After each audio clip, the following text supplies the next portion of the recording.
My name is Monica Ruiz Casares. I'm an associate professor of psychiatry at McGill University and coordinator of the Global Mental Health Research Seminar in the Faculty of Medicine. I will be moderating this webinar. This webinar is part of a series that we launched earlier this year with generous support from the McGill Global Health Program, the Quebec Population Health Research Network, and the Sherpa Research Institute. We're delighted to expand the training that is offered at the McGill Summer Program in Social and Cultural Psychiatry, which next year celebrates its 25th anniversary.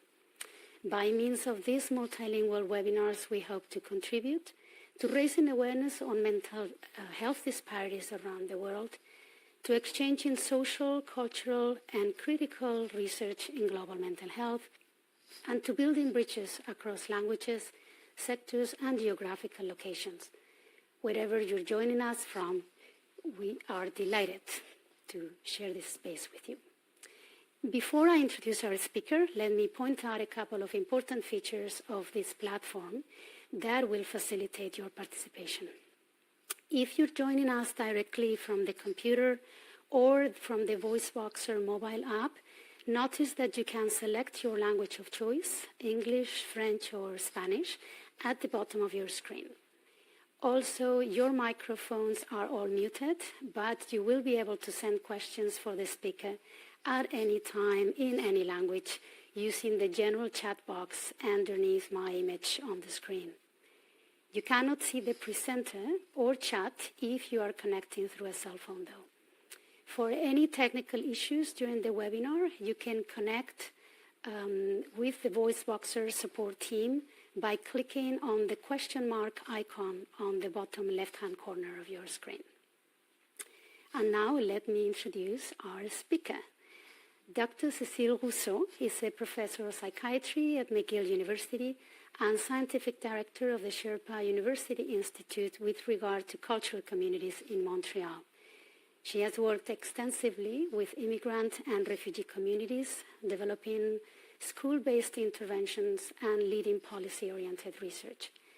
Her current research focuses on the evaluation of collaborative mental health care models for youth and on intervention and prevention programs to address youth radicalization.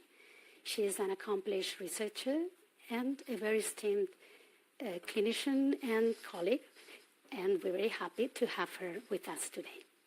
So thank you, Cécile, for accepting our invitation. I will now pass on the floor to you.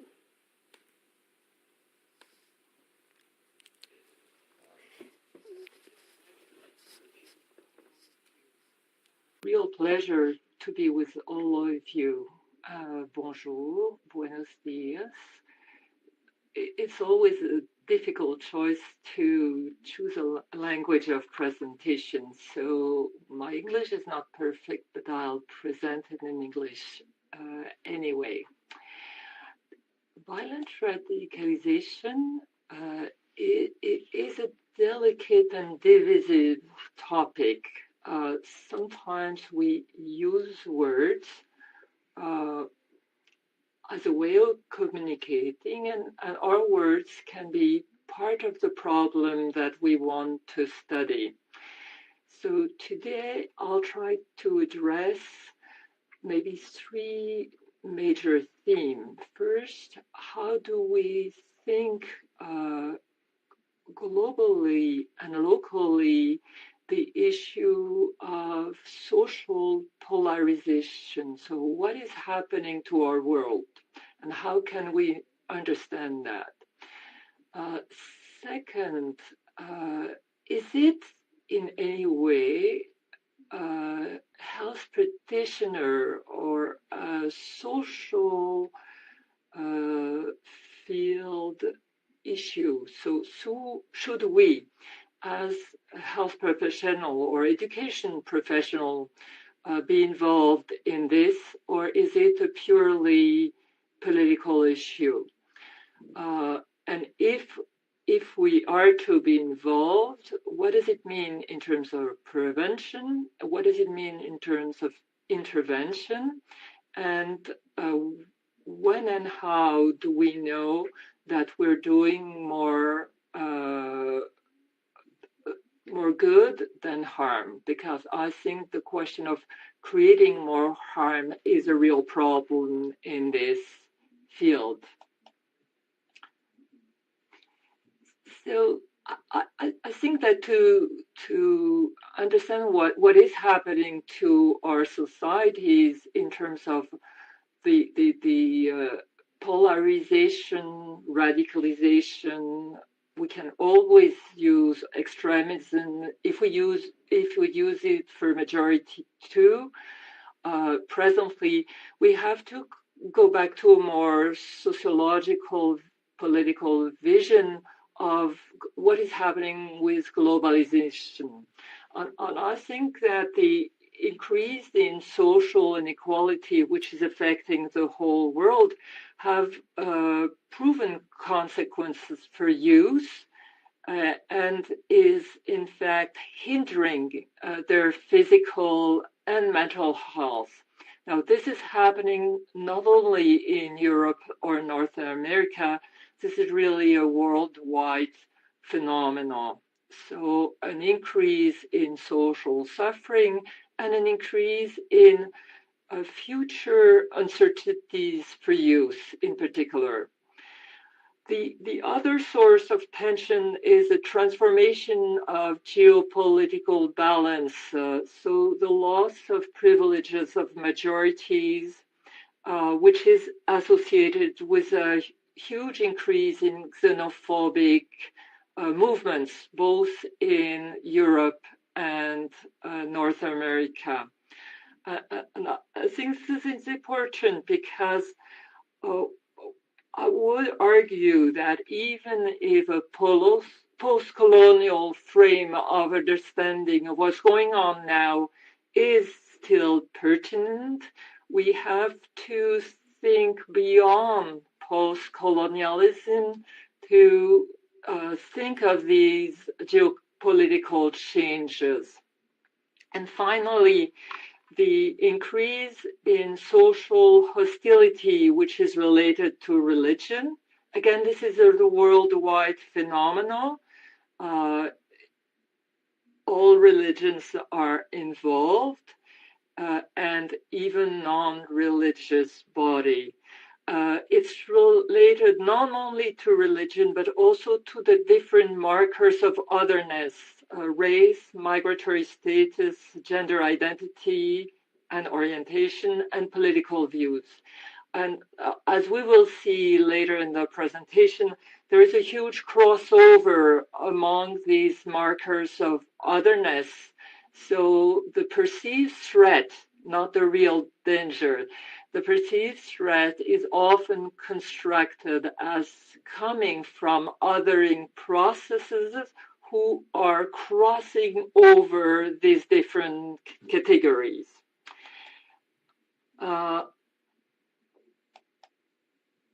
Yes, now, as a team, we have a bit of a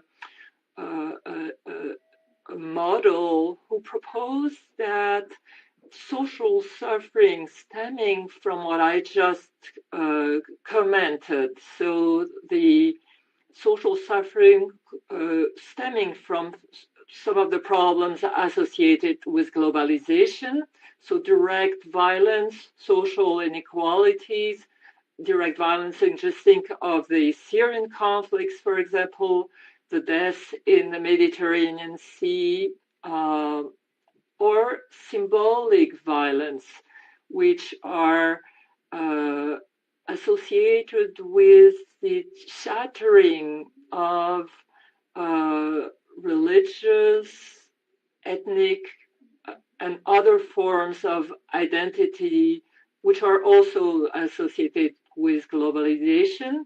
So all of this social suffering leads to a refusal in statu quo, and radicalization process are not either good or bad.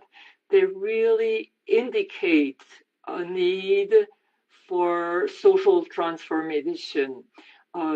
Radicalization have led to very important transformation in our age. For example, feminism or gender equity is a product of a radicalization process, but also the end of slavery, decolonization have all been achieved through radicalization. But also before that, democratization has not been achieved always peacefully. On the contrary. So the whole idea is that I argue that the continuum, which in fact is a false one, between radicalization and violent radicalization is a political statement.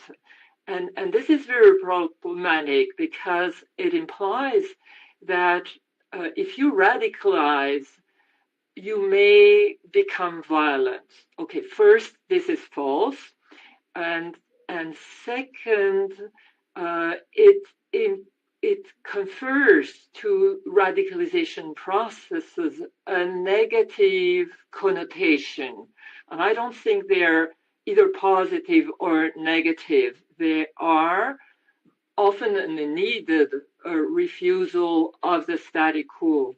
So what we construct or propose is that radicalization may lead to different outcomes. So I here propose three main outcomes which may overlap but often do not. So they may or may not.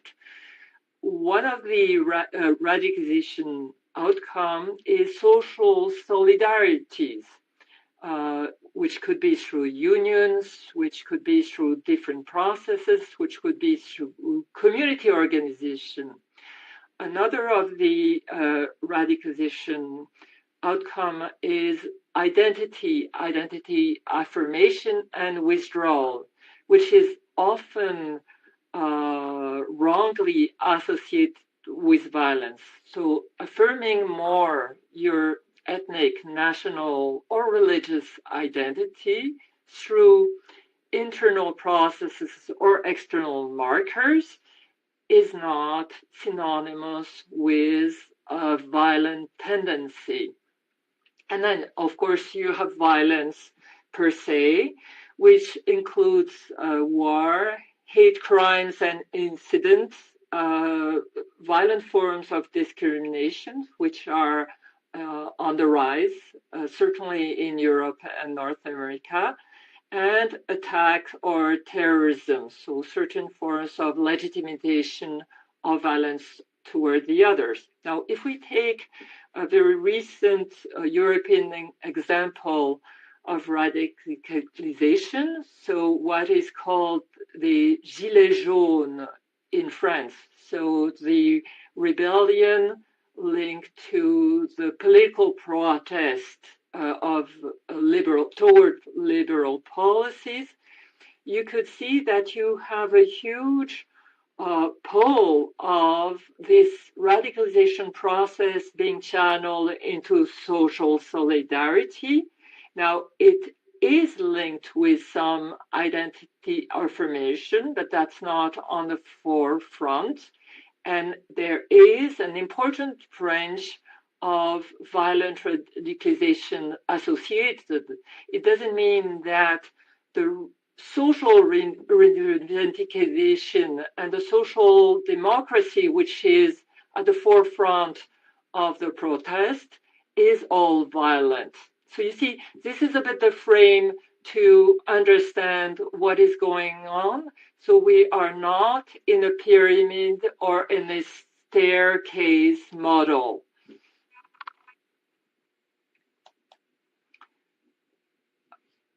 What does the literature tells us about this field? I'll be very brief, and you can, of course, challenge me on each of these points. I think that we can conclude that for the moment, screening and detection processes, which are at the forefront of a lot of anti-radicalization politics are much more harmful than useful. We do not have appropriate tools. There is evidence of harm because of the profiling associated with screening and detection processes. And for the moment, we have no proved benefits. National plans, because of the local variation of the phenomena, should be based on local data as much as possible. The problem is the local data is often not available. And there is little or no evidence available on good enough practices. So when we intervene or when we promote prevention programs, we should be very careful and proceed through a stepwise, cautious process, because otherwise we may harm much more than we help. So the idea not to be paralyzed, I think we have a role in this domain, but we should be very careful. Now, speaking of local data, I'll give you a rapid example of the data collection we did in Quebec about local determinants of sympathy for violent radicalization. It's very important as a reminder to highlight the fact that sympathy for violent radicalization, so the fact of saying that sometimes violence is legitimate, do not mean that these people who are express sympathy would become violent. There is a huge gap between opinions and actions. But to know the global determinants in a population of violence legitimation is very important if we want to address prevention. So what do we find? These are college students in Quebec, and I would not talk about method, but it's around 3,000 to 4,000 subject survey for the moment. So we found that exposure to violence in previous lives, so probably childhood, because we're speaking of youth between 17 and 25, exposure to violence and discrimination are direct determinant of sympathy for violent radicalization, but their impact is also mediated through depression. And I think that this is important because you have the idea that social adversity have an impact, and this is well recognized on social grievance have an impact on legitimation on violence onto the other, but depression is an aggravating factor. So if you're depressed and you suffer discrimination or violence, then you may legitimate violence onto the others. Religiosity is, at the general population level, a protective factor. And I think this is very, very important to dispel the myth that religion is associated with violence. Not only do we not have this evidence, we have exactly the contrary. So it do not mean, of course, that religious discourses cannot not at some time be used by extremist groups to legitimate violence. But the overall association between religion, all religions, so Islam, who is often targeted, Christianity and other religion, there's no evidence that there is a relation and there is some evidence that religiosity is in fact protective. Another result which confirms the literature, public self-esteem, which is a bit a proxy for ostracism. So the way your group is portrayed in the general population is inversely related to sympathy for violent radicalization. If your group, you feel, is portrayed negatively in the public space, you will be angry, which again makes sense. Now, collective identity, importance for your personal identity. So this means, how much do I feel Canadian, Quebecois, white, a woman, Catholic, Muslim, Black, Jew, or whoever? How much is that important? So this is a non-linear relation. So having a strong identity is relatively protective. Now, if your identity is unique, I feel I am just Quebecois, or just Canadian, or just a woman, or just whoever, that may legitimate violence onto another which is seen or perceived as being from a different humanity, in a sense. So what are the kind of translation of these findings for prevention and intervention? Now, when I speak of prevention, I will speak of what is here in the model called primary prevention. So really things which are not related to at-risk individuals who have already expressed either threats or interest for some forms of extremism, for example, neo-Nazi group, white supremacists, ecological forms of extremism, or religious forms of violent radicalization. So I'm really speaking of general public prevention.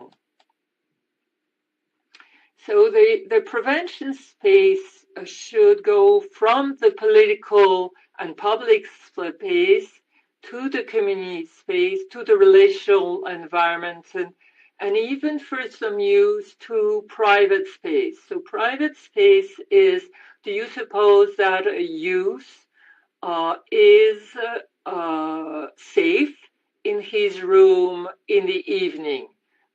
He may, or he may not, because he may be reached out by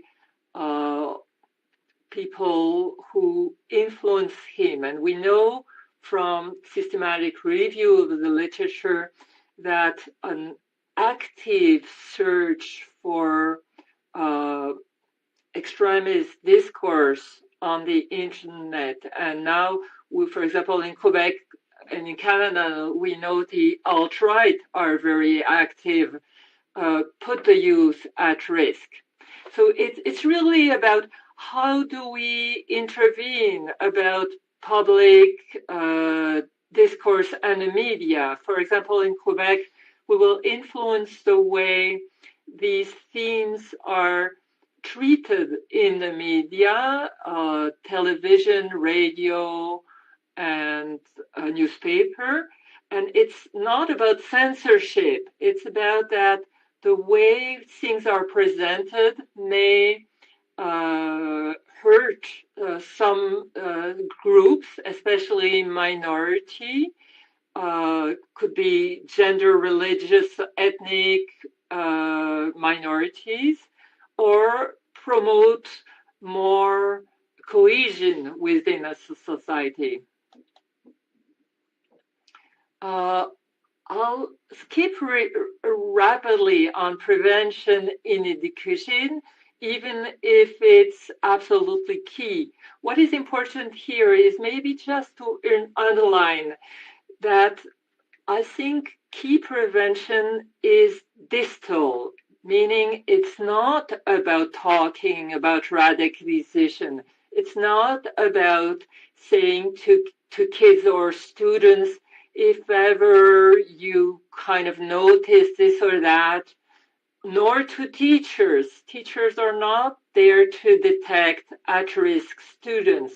They are there to promote the awareness of the other, teach moral complexity, increase inclusion, and improve institutional climate in all forms. So from supporting youth to academic difficulty, because we know that exclusion is linked, for example, to school shootings, but also to involvement with extremist groups.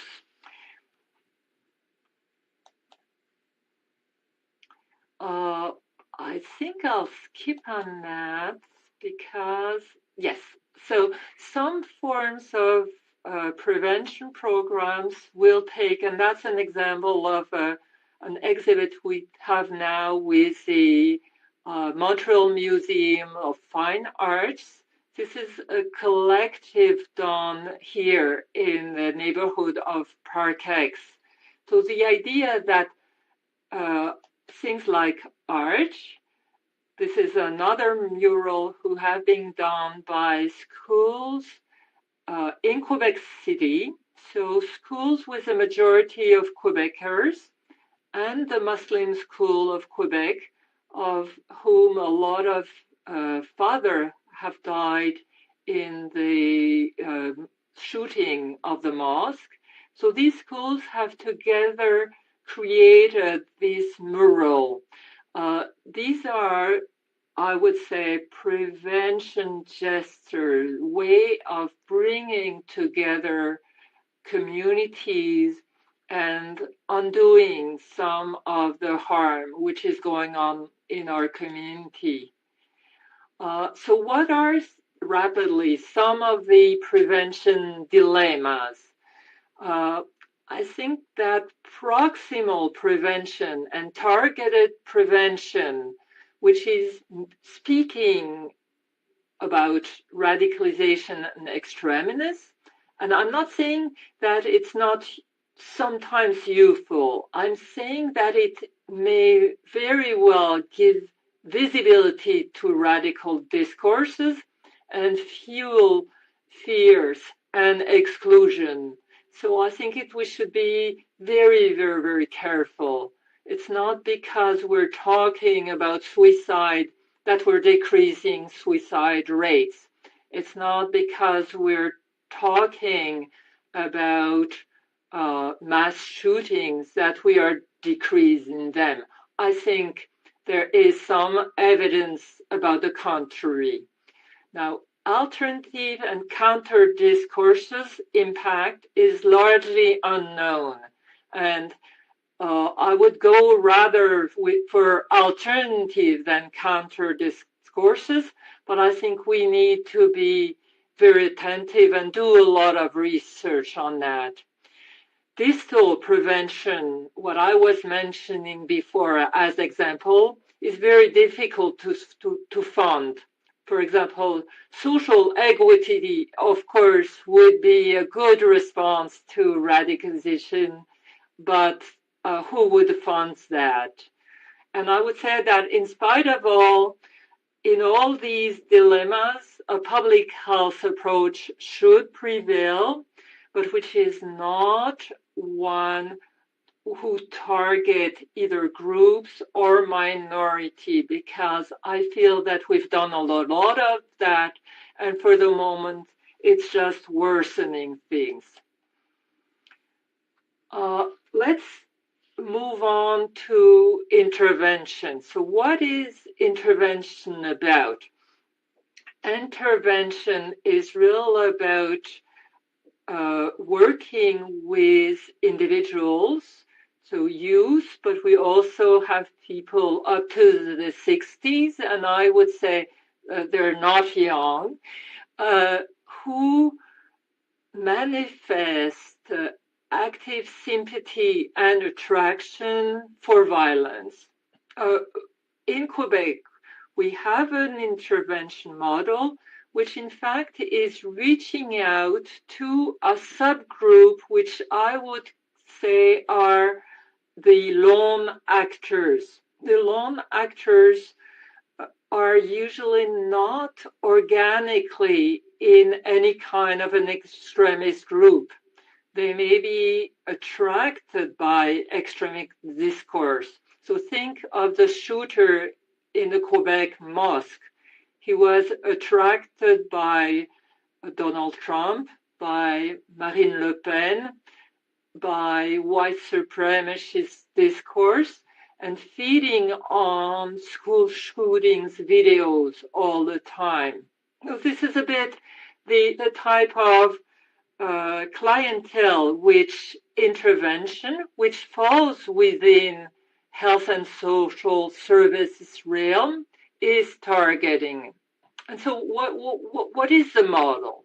First, to maximize outreach and engagements. So people should be able to call health services and have a rapid answer and a non-stigmatizing access. The second pillar is we need to have specialized clinical teams. Why? Because we're dealing with very high-risk clientele, and you need senior clinicians to be able to assess and intervene with high suffering, but also high rage and potential violence without panicking. And these mean teams with local partnership, but also in the case of Quebec, provincial partnership. Now these are health team, and I'll come back on the firewalls and relation between the health teams and the other actors within the province. These teams would be not helpful if they were not anchored into proximity services, because very often I think the only small evidence that we have is that a person who is socially integrated, who have a sense of purpose, who have a social network, is unlikely to become desperate and to act violently. Now, clinical intervention is a double-edged sword. There is, and we have a huge historical evidence about that, there is a high likelihood of pathologizing dissent. You know, when with drapetomania, for example, so when slaves who would escape were considered as sick, as crazy, or when psychiatric treatment has been used in Soviet Union, for example, or elsewhere for dissidents. So I think we should, when we do clinical intervention, be very careful about that, because it's not because we are in a benevolent position that we would avoid this risk. The second problem is that individualizing social suffering, so considering that these are sick individuals rather than an unfair society, is also a huge problem. Finally, there is the problem of, by treating people, burdening them with another stigma. Not only you're socially excluded, but on top of that, you're crazy. And we can make things worse. but because we're still doing political intervention, I think it's important to think that coercion rules and values do not heal despair and distress. So people like Martin Rouleau-Couture in Quebec, or Alexandre Bissonnette, or the shooter in Orlando, or the shooter in Nice, or a lot of the lone actors who act out of either alt-right or religious discourse, they're often desperate and in distress. And it's not putting rules or moralizing who would help them. Then social integration problems are often not tailored to the need of these distressed individuals. And as I will mention, we have, for example, a lot of youth with autistic spectrum disorder problems who really feel they have no place in our society. And the social integration programs often do not reach them, and they fall in between cracks of our system. And finally, finding a meaning and a sense of purpose is very difficult when one feels excluded. If you have a community or a family, this will be helpful. Now, this is not the case of a lot of youth or sometimes adults that we see. So you see, what I'm saying is clinical intervention have a unique space. We feel it could be very helpful, but it's risky, and we should continuously remember that it can be harmful. So maybe just kind of tying all that together, the role of clinical intervention is really we need to work all together. Social, political, and psychological gazes are complementary. We cannot have one without the other. I've heard so much dispute on this is really a social problem, and there is no place for psychological issues.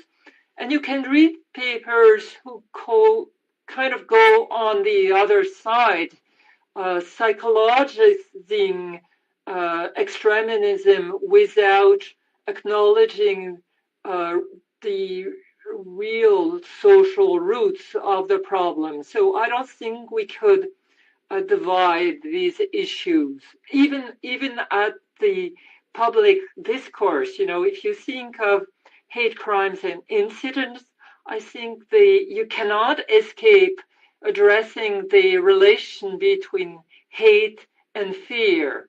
So just denouncing hate discourse and incident may not be enough to address the phenomenon.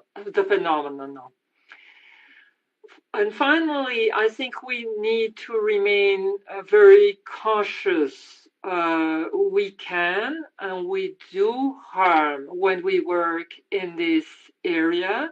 This is not a reason to step away. We can and we do harm by doing nothing. So you see, what I am inviting is a bit of a risky position to say we are all involved in this global phenomenon. We should be involved in different way locally. We need to discuss and disagree among ourselves, because this will help us not to harm more. I think I'm done, but I have a few minutes to because I just realized that I didn't put a slide on the firewalls. Okay, so one of the things which is very important for us in terms of clinical intervention is that there should be very powerful firewalls between health and social institution, and I include education institution and security institution.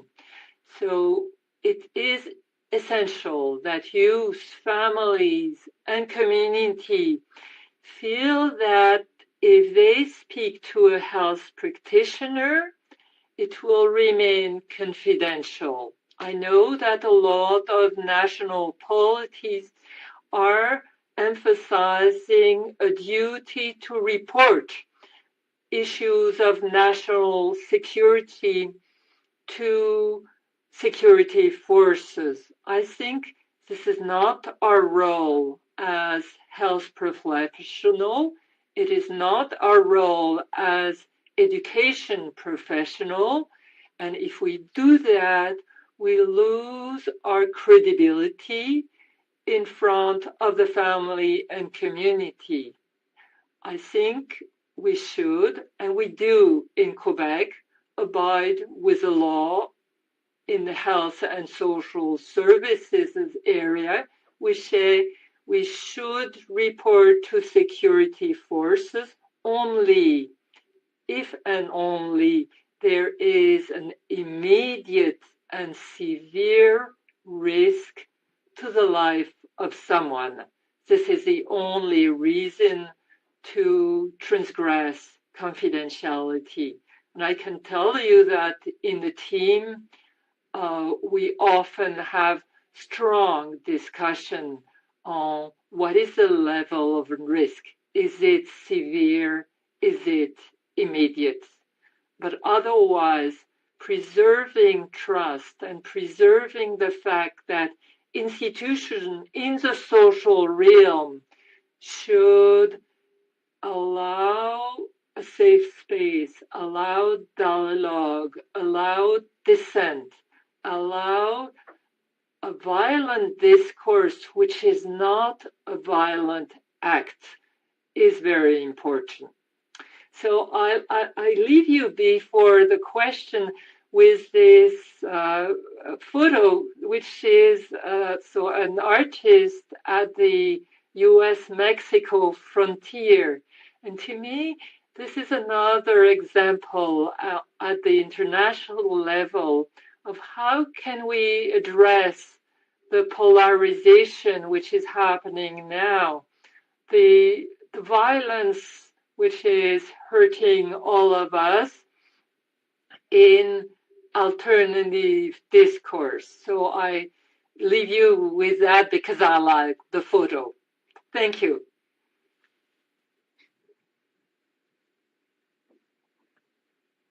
Issue. In the time we have left, we will go through some questions.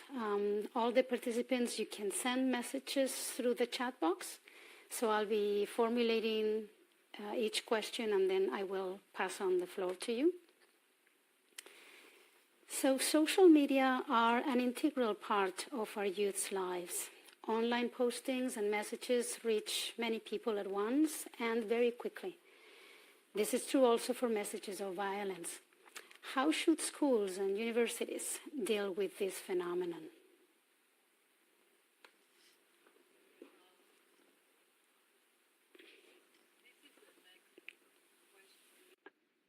This is an excellent question, and we need to work on that together. There is, and we just published with Haida was the lead, a systematic literature review. What it tells us is the social media has a strong mediation relation in empowering extremist voices and in the contagion and imitation phenomenon. a recent study in Germany on social media, on Facebook, goes even further and suggests that there is also a causal link. So there is also causality. The more use of Facebook you have with hate discourse, anti-refugee discourse in Germany, the more hate and crime incident you have. So we have both a strong mediation effect and a causal effect. Now, controlling the social media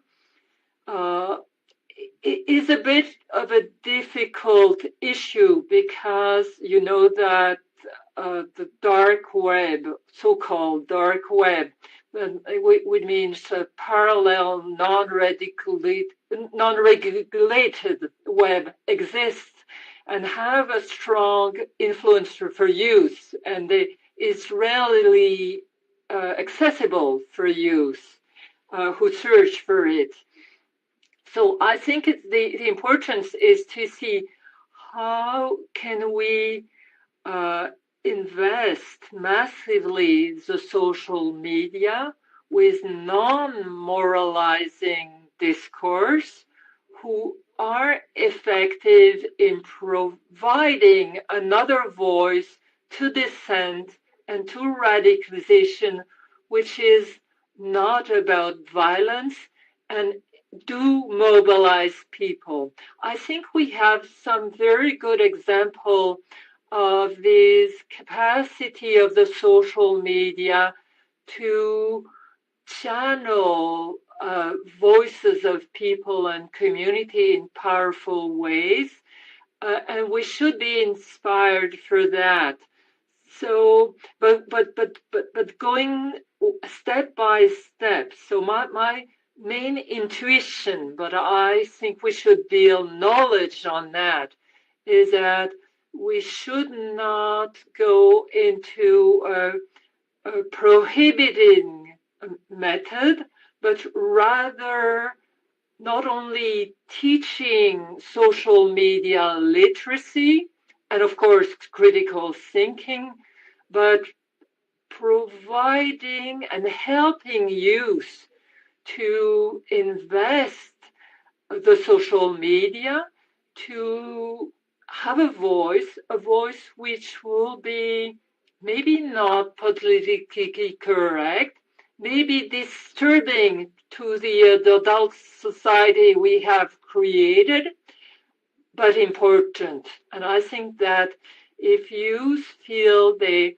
have a voice and a powerful voice to protest and transform our mixed legacy, it may have a prevention role.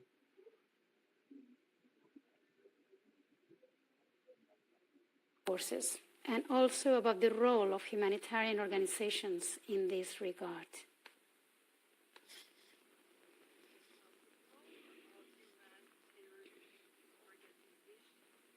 Humanitarian organization is interesting because I would say, just like I was saying for clinical intervention, that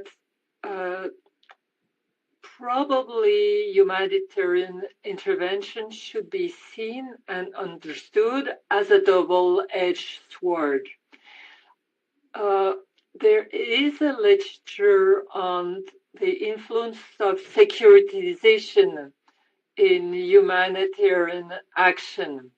I think this is a huge problem, which is similar to some prevention policy which have been done in European and North American countries, in which wanting to prevent violent radicalization, which is a legitimate goal, in fact, had led to much more targeting of ethnic or religious minority.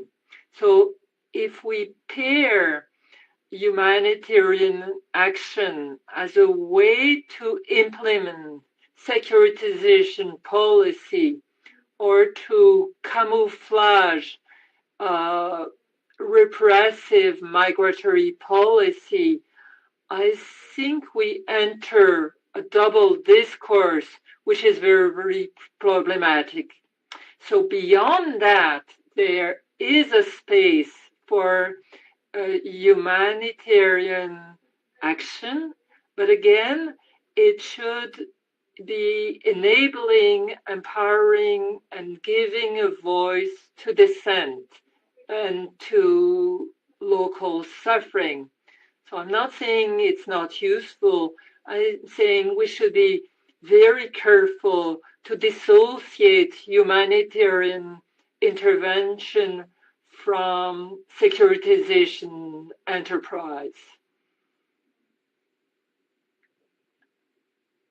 Period of time with the UN or other international organizations to serve refugee populations effective, or is it more effective to serve our local communities to be more cohesive and open to refugees and the other?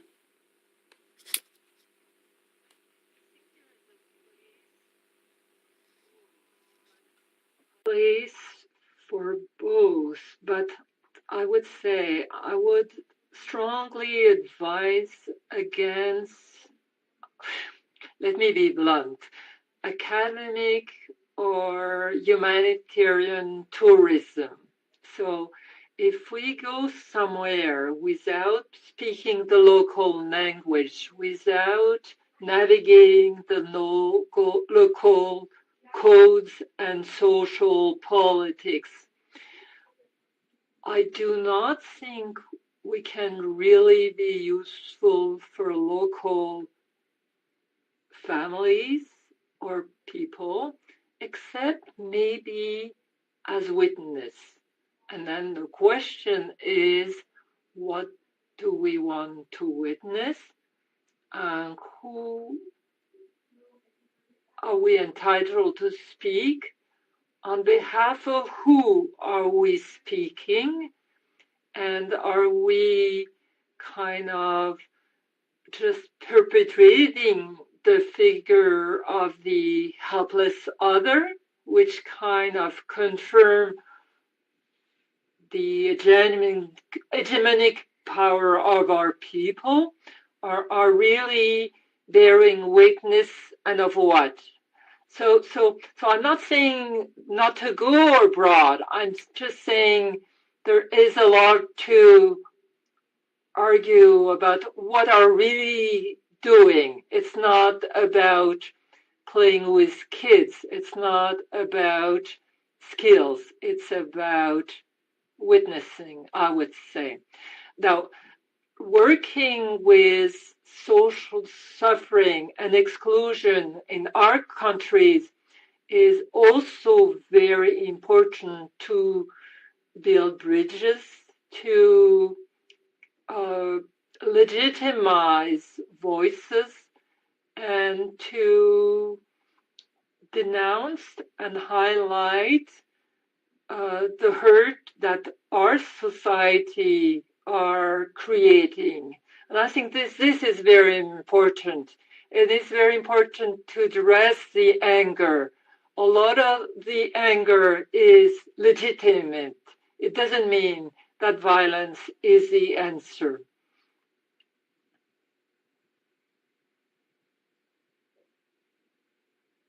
Empathic countertransference with violent extremist patients.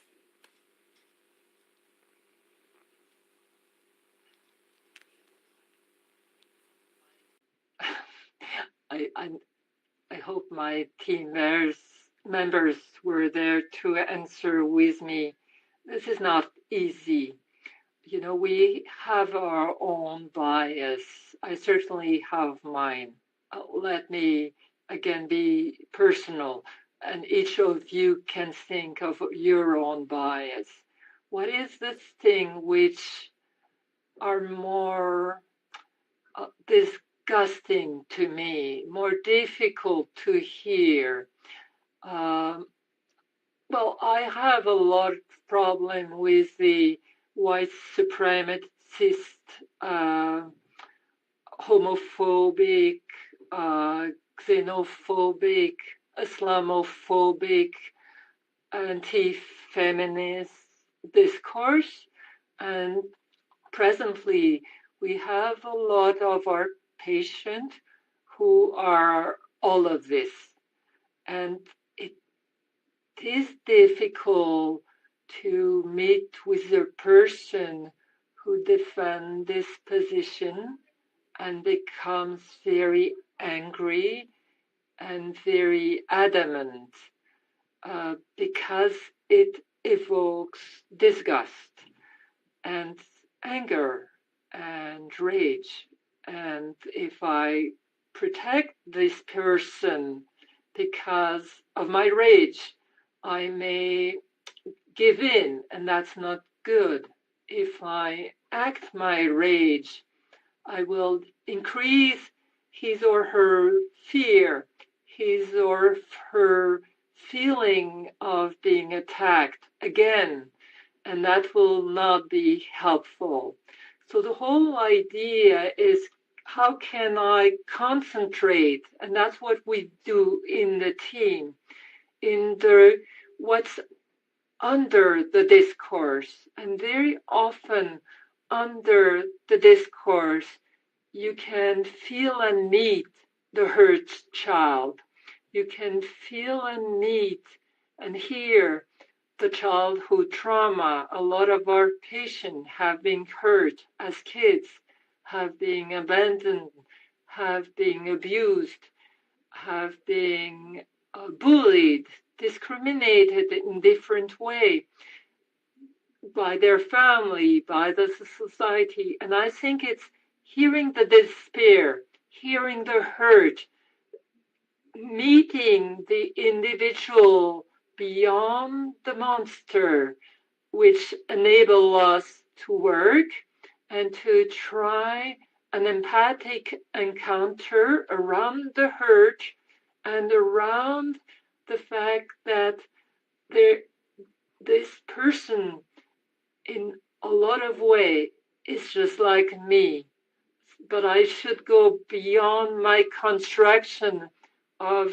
him or her as a monster to be able to encounter him, and in this encounter then we're able to build something else. Thank you.